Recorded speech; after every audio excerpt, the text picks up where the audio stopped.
한국당은 서문시장 쟁탈전에 돌입을 했는데 뭐 여러 가지 말들이 오가고 있습니다. 뭐 애들이다, 얘가, 그리고 뱀장수냐 이런 말까지 나오는데 일단 황교안 대통령 권한대행이 불출마를 공식 선언하면서 보수표가 어디로 갈 것이냐, 일단은 홍준표 경남지사 쪽으로 조금은 이동한 모습인데 유력 주자로 떠오르고 있는 홍 지사를 향한 뭐 다른 주자들의 공격도 연일 이어지고 있습니다. 어떤 얘기들이 오갔는지 한번 보시죠.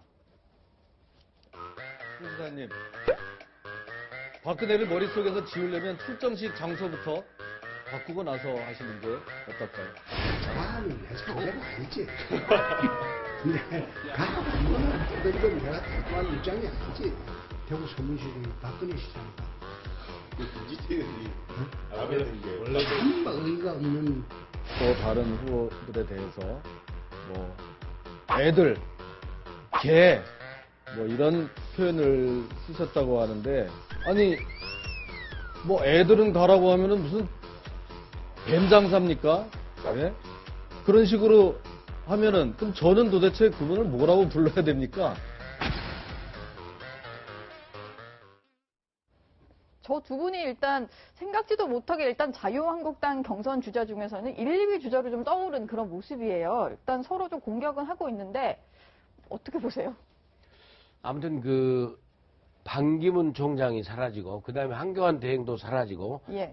그러면서 이제 그 텅 빈 보수층에 서로 이제 본인이 주인이 되고자 지금 노력하는 인간인데 어찌됐건 수치상으로는 홍준표 지사가 좀 앞서는 것 같지만 또 홍준표 지사 비호감 수치가 또 엄청 높더라고요. 네. 어찌됐건 한교안, 김진태 두 분이 지금 비어있는 대구 서문시장을 중심으로 하는 그 보수층에 그런 여론을 잡고 보수의 후보가 되고자 지금 아주 치열하게 그 하는 모습인데 참 우리 국민들이 보기에는 좀 너무 유치하다.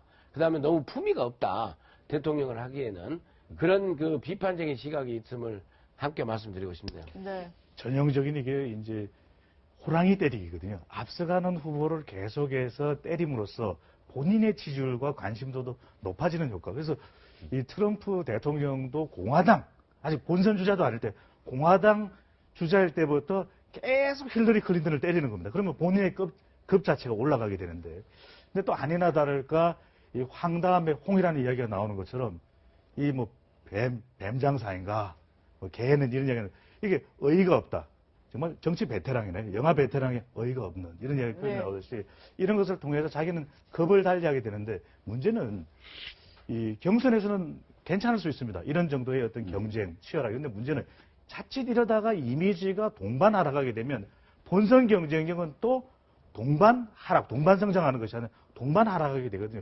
그 점도 반드시 유념해야 될 걸로 보여집니다. 네. 네, 홍준표 경남 지사가 오늘 출정식을 하는데 대구 서문시장을 골랐어요. 이 서문시장을 놓고 지금 김진태 의원과 지금 싸움을 벌이고 있는데 또 제3자가 또 등장을 했습니다. 김광용 경북 같은 경우는 왜 손님들이 와서 이렇게 얘기를 하느냐.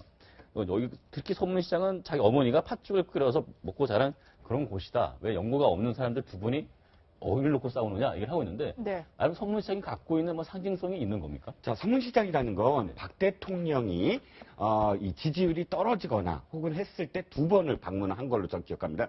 방문하고 이후에 어쨌든 지지율이 높아지고 네. 또는 박 대통령이 슬럼프에 빠졌을 때 언제나 시장을 가거든요. 특히나 대통령을 지지하는 지지층을 누가 흡수하느냐, 누가 고스란히 가져가느냐, 그것부터 가져가야 그 다음에 이제 확장을 해서 다른 곳을 갈 수 있지 않겠습니까? 자. 지금 김관영 경북도지사가 한 말은 이거예요. 아, 경남지사지 않느냐. 무슨 얘기냐면 자, 지금 그 홍준표 지사가 서문시장에 가는 이유는 딱 한 가지입니다. 내가 지금 PK의 지사인데 부산 경남의 지사인데 또다시 이 TK를 잡으면 찢어진 영남이 다시 한번 봉합이 돼서 그걸 기반으로 할 수 있다는 거거든요. 네. 지금은 야권의 모든 굉장히 많은 이 대권 주자가 다 PK입니다. 그러니까 안철수 지사 PK죠. 박원순 시장 지금 안 나왔지만 PK죠. 그 다음에 마지막으로 문재인 전 대표 PK거든요. 그렇기 때문에 홍준표 지사가 PK를 갈라치면서 TK를 흡수를 해서 다시 한번 영남을 기반으로 해서 예를 들어서 충청이라든지 아니면 수도권이라든지 이렇게 확대시키겠다라는 전략으로 나오면 나머지 후보들은 사실 좀 불리해요. 경북도 지사 김관영 지사 같은 경우는 TK를 하더라도 다른 어떤 확장성이 좀 없어지거든요. 그러니까 일단 TK 지키기, 박근혜 대통령의 지지층 지키기. 그러면 거기서부터 출발하겠다라는 그런 지금 후보들의 어떤 그 전략입니다. 그런데 대구 서문시장은 이제 힘의 원천이죠. 특히나 박 전 대통령의. 그러니까 정치 지도자들 우리가 잠깐 보면 YS 대통령 같은 경우 항상 부산, 거제 힘들고 어려울 적에 DJ 대통령은 광주, 박근혜 전 대통령은 대구, 그중에서도 서문시장. 그래서 항상 좋은 일 있을 때 같이 가서 함께 가서 환호하고 힘들고 어려울 때는 가서 그 충전을 에너지를 충전시켜주고 하는 영역을 같이 함께 온 심장부에 자기 그 주거지라 할까 이런 것이 되는데 이 주인이 사라진 대구 서문시장은 이제 서로 쟁탈전 하려고 하는 그런 모습인 것 같습니다. 네, 일단 박 전 대통령은 이제 탄핵 소추안이 국회에서 가결되기 한 일주일 전에도 화재 사고로 좀 힘든 시간을 겪고 있는 서문시장 상인들을 만나서 좀 격려를 하고 이렇게 얘기를 했었는데 일단 서문시장을 중심으로 이제 홍준표 경남지사 한국당 후보들이 쟁탈전에 나섰고 일단은 이제 대구 지역에서 또 대선 주자로 뛰고 있는 사람이 있는데 바른정당 유승민 의원인데요. 일단 지금 여론조사를 보면은 TK 민심이 유승민 의원 쪽으로는 전혀 가고 있는 것 같지가 않아요. 오히려 김진태 의원에게 쏠리는 것 같기도 하고 어떻게 좀 분석을 하세요? TK 붙들기 경쟁이거든요. 지금 대구 경북 민심은 묘합니다. 이 대통령의 박근혜 전 대통령의 탄핵에 대해서 잘못된 일이다 하는 여론도 있고 잘된 일이다.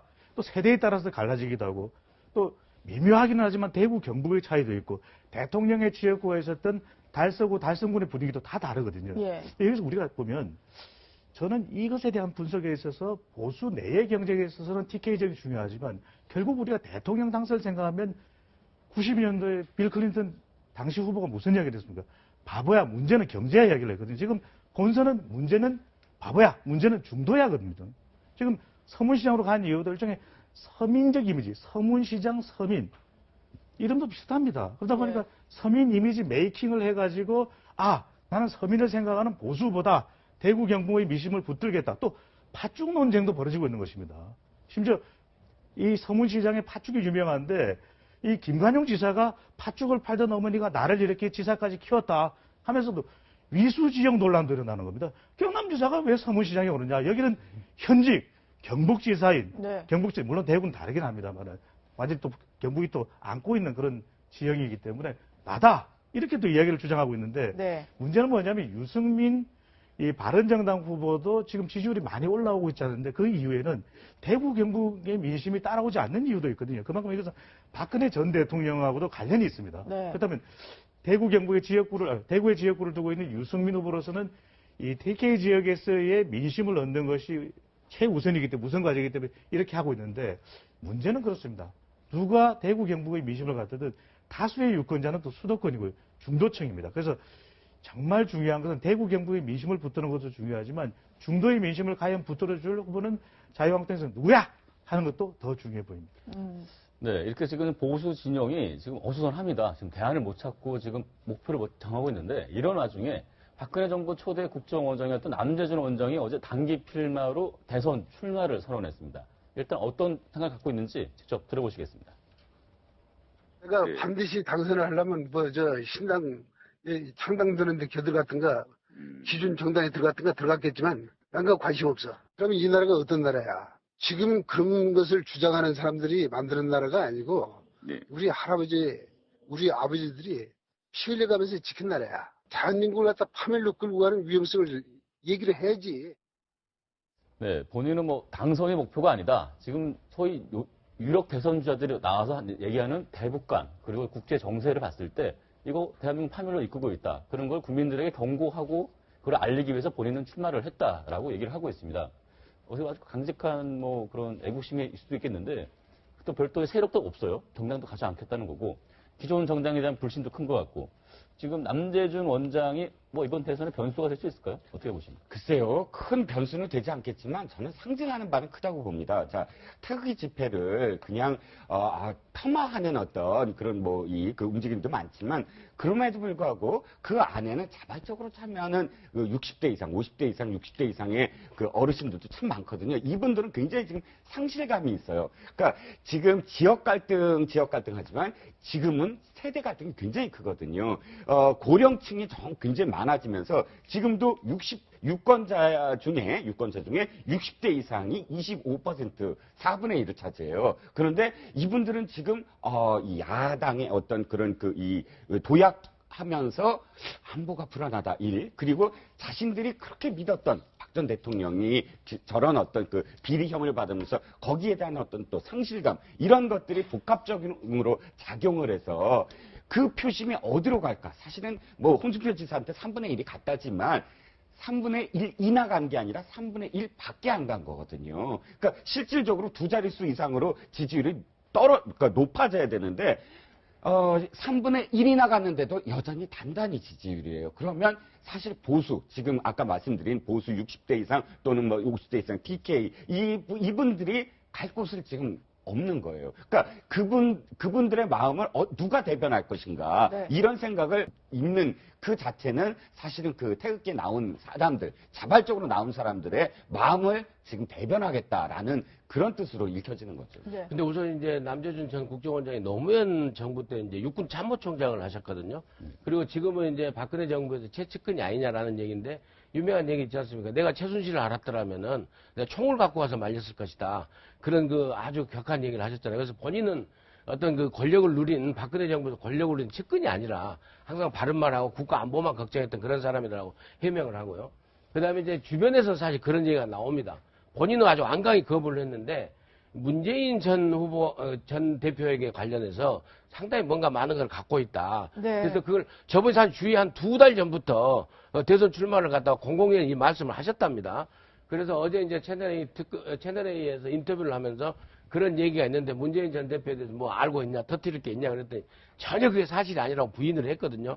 그런데 워낙 정부의 육군 참모총장과 국정원장을 지낸 거 있기 때문에 그 많은 것을 알고 있을 것이다라는 얘기가 나오면서 영향력을 아까 물어보시길래 하는데, 아무튼 대선에서 제가 생각할 때는 아주 잠복된 네. 어떤 그 폭발적인 어떤 그 국면이 올 수도 있다. 저는 아주 조심스럽게 그렇게 예측을 해봅니다. 물론 네. 모든 인물이 이제 모든 국민이 만 40세만 넘으면 이제 그 대통령 후보로 이제 출마할 수 있겠죠. 그런데 본인도 직접 이제 당선이 목적이 아니다고 하고 있는데, 만약에 그 안보 이슈를 이슈화시키는 게 목적이라고 한다면 사실 비싼 비용을 지불해야 됩니다. 왜냐하면 이제 대통령 선거 기탁금이 3억 원인데요. 네. 15% 이상 득표를 해야지 전부 반환받고요. 10% 이상 15% 미만이면 절반입니다.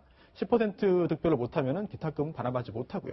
또한 또 선거에 들어간 선거 비용 보전도 마찬가지입니다. 그런데 지금 현재 보면은 10% 이상 득표는 사실상 불가능한 상황으로 가고 있습니다. 단정할 수는 없겠습니다만, 이런 경우에는 기탁금 반환 못 받고 선거 비용 다 하나도 보전 못 받고, 이런 또 게다가 또 본인의 그런 비용으로 선거를 치러야 되기 때문에 과연 이런 금전적인 막대한 그런 그 손실을 감수하고 과연 이렇게 이슈화시키는 게 효과가 있겠느냐? 다른 정당에 입당하거나 아니면은 그 선거 국면에서 어떤 언론 인터뷰 등을 통해서 충분히 할 수 있는 부분인데, 네. 이렇게 출마까지 결심하셨는 데는 약간 의문입니다.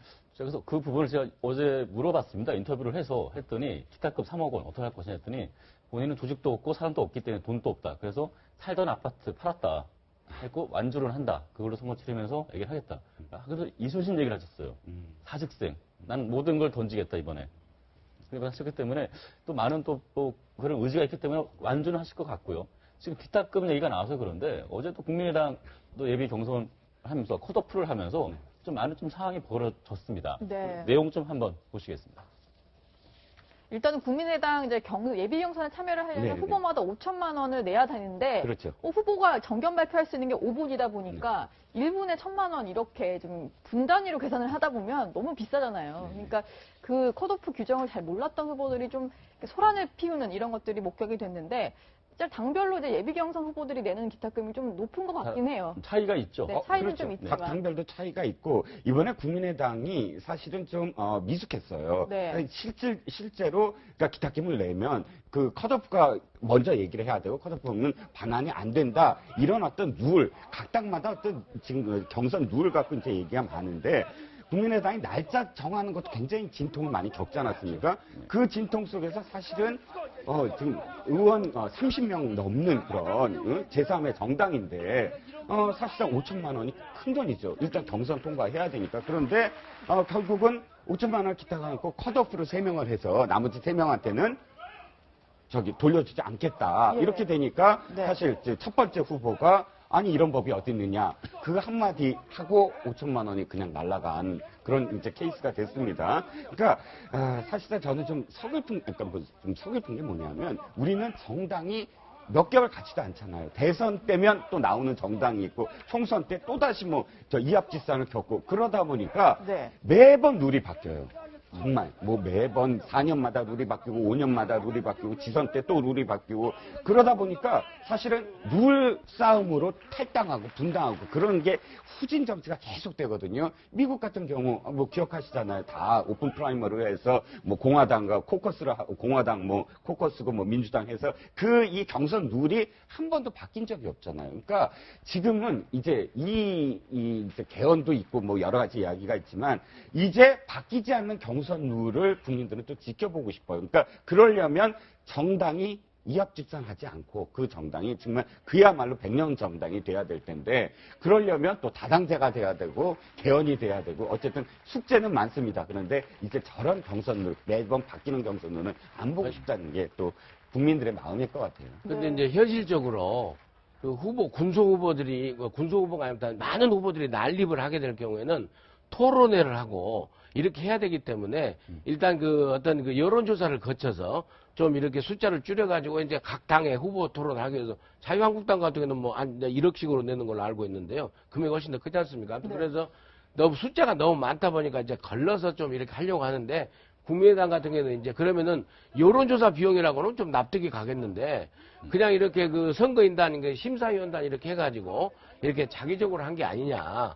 그런 의미에서 굉장히 항의하고, 이제 그렇게 되면은 그 비용이 굉장히 크게 느껴지는 거죠. 근데 네. 각 지금 국회의원 후보들도 그렇고요. 각 당에서 후보가 많이 난립할 경우에는 1차 여론조사를 하기 위해서 비용을 받고 다 이렇게 컷오프를 하고 있는 상황입니다. 어쩔 수 없는 그런 면도 있는 것 같습니다. 네. 각 당마다 일단 경선 일정에 돌입을 하면서 저렇게 이제 기탁금, 액수도 억소리가 나서 돈이 얼마나 드는 건가 이런 게 좀 궁금한데 일단 선관위에서 밝힌 걸로는 이번 대선에 509억 원 정도를 후보마다 쓸 수 있다고 하는데 일단 저 기탁금 같은 경우도 나중에 이제 정말로 이제 당 내에서 대선 주자가 나왔을 때 그 후보를 돕기 위해서 좀 이제 마련되는 어떻게 보면 특별 당비 이렇게 볼 수도 있는 거잖아요. 509억을 쓴다고 하면 사실 후보 개인이 다 돈을 낼 수는 없을 텐데 어떤 식으로 좀 조성을 하게 되는 건가요? 정치에는 돈이 됩니다. 하지만 정치에 있어서 이 고비용 구조는 깨져야 되는 것이고요. 실제 각 정당마다 정부 보조금이 있지 않습니까? 예.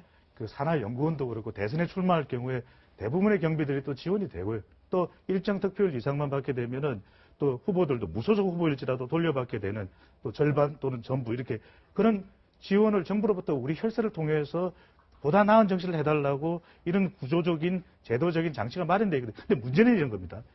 이번에도 조기 대선이 되다 보니까 이 시간도 없고 토론도 충분하지 않고 많이 한다고 하지만 횟수가 많을 뿐 그 토론의 질에 있어서는 여러 가지 문제점이 지적되는 것이고 또 알려지지 않은 사람들이 이러한 비싼 비용을 치르고서 정작 이러한 대통령 선거이기 때문에 우리가 상당히 문턱이 높아 보이지만 국회의원 선거도 마찬가지라는 거죠. 유럽으로 돌아가 보는 겁니다. 일상적으로 토론을 합니다. 네. 일상적으로 정치적인 자질과 능력이 있는 그런 신인들이 검증받습니다. 근데 우리는 아니라는 것이죠. 이런 부분들이 우리가 미국 선거하고만 비교하지 말고 유럽에서 그 풀뿌리 선거에 있어서 기존에 잘 알려져 있는 사람들의 정말 들으면 또 들었던 그 이야기를 반복해서 듣는 것이 아니라 새로운 대한민국을 위해서 일으켜줄 수 있는 그런 정치 신인, 제대로 된 인물, 경쟁력이 있는 후보 이런 사람들이 등장할 수 있는 구조로 정치개혁 입법이 빨리 이루어져야 될 걸로 보여집니다. 근데 이제 대선 자금 문제는 네. 일단 이렇게 됩니다. 이제 정당의 국고 보조금이 일정 기준을 갖춘 정당들에게 지급이 되지 않습니까? 수십억씩. 근데 또 선거가 있는 데는 2배로 지급이 됩니다. 그렇게 되는 상황이고요. 그 다음에 이제 각 당에서 후보가 되면 대선 같은 경우에는 우리가 그래서 후보를 내게 되면 또 그 정당 보조금이 가는데 우리가 잘 아는 지난번에 통진당의 이정희 후보 같은 경우가 한 20억을 갖다 먹튀했다는 거 아니에요. 네. 후보를 사퇴해가지고 그런 거 이제 방지하자는 그런 얘기도 있겠는데 후보가 결정이 되면은 후보 개인이 하는 게 아니라 각 정당에서 선거를 치르게 됩니다. 그래서 국고 보조금하고 그다음에 이제 그 펀딩을 해서 이렇게 모은다든지 해서 선거가 끝나고 나면 다시 이자를 붙여 돌려주고 그다음에 또 이제 그 선거 비용은 또 반환받고 이러기 때문에 개인이 들어가는 돈은 전체 509억 중에서 그 아주 좀 그 적은 비율이 되는 거고요. 각 정당에서 선거를 치르는 지금 그런 구조로 돼 있습니다. 네. 그러니까 그런 선거 보조금에 대해서도 국민 세금으로 이걸 보전해주기 맞느냐 그런 얘기도 분명히 나오고 있는 게 사실이거든요. 당연합니다. 지금 사실 그 왜 통진당 사태에서도 우리가 볼 수 있었고 또 이제 무죄로 일단 판결은 났지만 국민의당의 박선수 의원이라든지 그때 당시에 무슨 상황이냐면 국고 보조금을 뻥튀기해서 이렇게 그러니까 홍보비 이런 것들을 과다 계상을 해서 그거를 당으로 보전받는 그런 것들이 사실은 굉장히 일상화돼 있거든요. 그런데 그것이 사실 국민 세금이에요. 왜 우리가 세금으로서 정당의 어떤 정당 활동을 보조하느냐? 그건 사실 국민들이 잘 몰라요. 내가 낸 세금이 정당의 어떤 홍보비 내지는 정당의 어떤 예를 들어서 그 정책연구원, 연구원들의 어떤 월급으로 들어간다든지. 그런데 그렇다면 두 가지 중에 한 가지예요. 아까 본부장님 말씀 잘하셨지만. 네. 풀뿌리 민주주의가 되면은 사실은 그 국고보조금 안 나가도 돼요. 왜냐하면 그렇게 되면 당원들이 이 토론도 하고 당원들이 이 당비를 내고 그 당원 당비로 물론 유럽도 국고보조금이 나가지만 우리처럼 그렇게 많지 않거든요. 그렇게 해서 차곡차곡 정당의 어떤 활동을 쌓아 나가면 되는데 우리는 당원들이 선거 때만 당원이지 4년 동안 당원이 하는 어떤 역할이 전혀 없어요. 그러다 보니까 그냥 우리 국민들은 전혀 모르는 그러니까 잘 인지하지 못하는 상황에서 우리가 세금을 내서 정당을 지금 운영하는 그런 상황인데 네. 어쩔 수 없다면 정당은 그 우리들의 어떤 세금으로 내는 것이니까 더 투명하게 더 정당하게 활동을 해야 된다는 것이죠. 네, 헌법의 그 7장이 선거 관리 규정인데요. 이게 그 116조 2항에 이런 규정이 있습니다. 선거에 관한 경비는 법률이 정하는 경우를 제외하고는 정당 또는 후보자에게 부담시킬 수 없다. 라고 되어 있고요. 또 이런 선거 경비 말고 실제로 유세나 선거 운동에 그 투입되는 그런 비용도 사실은 국가에서 그 지원을 하지 않고 보조하지 않는다면은 재력이 있는 후보 같은 경우에는 얼마든지 출마해서 열심히 활동할 수 있지만 재력이 없는 후보의 경우는 실질적으로 결국은 이제 입후보하지 못하는 경우가 되거든요. 네. 이러한 경우를 딱 고려해서 여러 가지 그런 제도가 마련된 것이고 헌법재판소의 결정을 통해서 수정이 이루어져 왔거든요. 앞으로도 더욱더 이제 시대의 변화에 따라서 더 추가적인 수정이 필요할 수도 있겠습니다만 현재의 어떤 선거 공영의 어떤 원칙이라든지 이런 것에 대해서는 글쎄요 국민적인 공감대는 있는 것 같습니다. 네, 말씀하신 것처럼 이제 본격적으로 유권자 선택을 위해서는 그런 광고, 홍보 그런 조직 동원 그런 것보다는 토론 문화가 정착되는 게 가장 근본인 것 같아요. 지금 이 토론을 가지고 가장 뜨거운 곳이 바로 민주당입니다. 지금 문재인 전 대표를 향해서 나머지 주자들이 좀 무제한 토론을 하자. 그런 얘기를 계속 하고 있는데 계속 좀 거부하고 있는 상황이거든요. 결국은 지금 와서 룰을 바꿀 수는 없다. 이렇게 하고 있는데 과연 문재인 후보가 토론을 잘하느냐 안 하느냐가 문제가 아니라 어떤 특정 주에서 원고대로 읽지 말고 본인의 생각을 알고 싶다. 그게 다른 주자들의 주장인 거거든요. 이재명 시장이죠. 네. 이재명 시장이 네. 극구 주장을 합니다. 끝장 토론을 하자. 그 네. 이유가 지금까지의 토론은 사실 이제 대리인단이 서로 이렇게 합의를 했잖아요. 근데 합의한 내용이 거의 다 똑같아요. 어떤 거냐면 미리 경제를 하겠다. 그러면 경제에 대해서 바운더리를 정하고 거기서 이제 질문들을 다 이제 나눠 가진 다음에 거기에 답변을 다 준비하고 오잖아요. 그쪽 문재인 전 대표 측에서는 우리는 지금까지 이제 토론을 거부한 적이 없다라든지 혹은 토론은 지금까지 합의한 대로 하는 거 아니냐라고는 하지만 그럼에도 불구하고 문재인 대표가 이거를 더 피할 수 있을 것이냐. 왜냐하면 문재인 대표는 사실 토론을 잘 못한다든지 지난번 5년 전 경험이 있다고 하지만 5년 전 경험을 이렇게 좀 다시 이렇게 되돌려서 이렇게 동영상을 보시면 알겠지만 순발력은 많이 떨어지세요. 네. 보면 순발력이 좀 없고 또 말이 좀 일관성, 메시지 관리가 좀 안 돼요. 이런 어떤 부분이 단점으로 많이 지적이 됐어요. 그러면 5년 동안 준비된 검증된 준비된 후보라고 스스로 주장한. 근데 이제 과거 대통령 토론회 같은 본선 토론 같은 경우만 해도 YS 대통령이 토론을 한 번도 안 하셨어요. 근데 결국에는 YS 대통령이 정치나 사회 분야에 있어서는 역사 바로 세우기, 성공한 쿠데타도 처벌을 하고 전두환 노태우 다 구속시키고 혁혁한 공을 세웠지만 IMF 갔지 않습니까? 지금 이제 다른 후보들이나 또 야당 측에 다른 야당에서 공격하는 게 문재인 후보는 남이 써준 경제정책을 읽는다. 그렇기 때문에 불안하다. 그걸 좀 검증을 해보자. 그리고 도덕성 검증이 아니라 정책 검증을 하자는 거거든요. 도덕 검증 같은 경우는 2007년 이명박 박근혜 공개에서 그때 최태민 씨 얘기가 나왔지 않습니까? 네. 그 부분도 그때 제대로 걸려졌으면은 이렇게 최순실 씨가 비선 실세라고 그때 최순실 씨 이름만 나왔어도 하는 그런 아쉬움을 갖게 되거든요. 그러니까 아무튼 도덕성 검증이든 정책 검증이든지 간에 실질적으로 우리 국민들이 알 수 있도록 나와서 토론을 하는 수밖에 없거든요. 그런 측면에서 보다 더 후보들이 적극적인 자세로 임해야 국민들한테 안정감을 줄 수 있다. 저는 그렇게 봅니다. 일단은 공정을 네. 뽑는데 토론은 중요성을 아무리 강조해도 지나치지가 않거든요. 이 토론을 통해서 대선 후보를 결정할 수도 있는 것이고 검증받을 수도 있는 것이고 앞서 YS 이야기를 해주셨는데 김영삼 전 대통령이 왜 TV 토론을 안 했냐. 당시에는 의무가 아니었습니다. 그랬더니 TV 토론이 걱정이 계속 되니까 어떻게 할까 정말 달변인 DJ 김대중 전 대통령을 맞서야 되는 것이거든요. 그래서 이 후보 시절에 이 대표 시절에 민자당 대표 시절에 대처 총리가 한국을 들어옵니다. 근데 대처 총리한테 어떻게 하면 당신처럼 이 이야기를 잘하냐 했더니 대처가 이런 이야기를 합니다. 아니 그 토론 꼭 해야 되는 거냐? 안 해도 되는데요. 그러니까 하지 마. 이런 식의 이야기를 일화가 전해오거든요. 네. 근데 왜냐하면 굉장히 토론이 방어적이게 되는 겁니다. 자기가 앞서가고 있는 경우에. 그러다 보니까 이 토론이 자칫 잘못하면 검증을 거쳐야 되는데 이 보기에도 좋은 듣기에도 좋은 토론이 될 경우에 국민들의 자기 정부에 대한 우려는 커질 수밖에 없고요. 지금 토론에 대해서 딱 한마디만 여론에서 나오고 있는 이야기를 지적하고 싶습니다.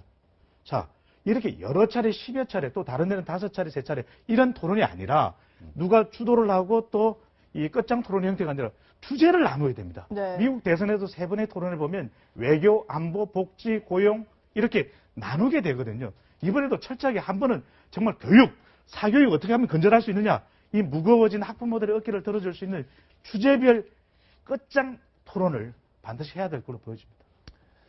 네, 지금 경선이 좀 절반 정도는 지금 돌 상태입니다. 남아있는 토론회라도 이러한 형식과 그런 좀 파격적인 형식을 취해서라도 후보의 자질을 검증하는 그런 기회가 보다 많이 주어졌으면 하는 바람입니다. 네, 네 분 전문가님 감사드립니다.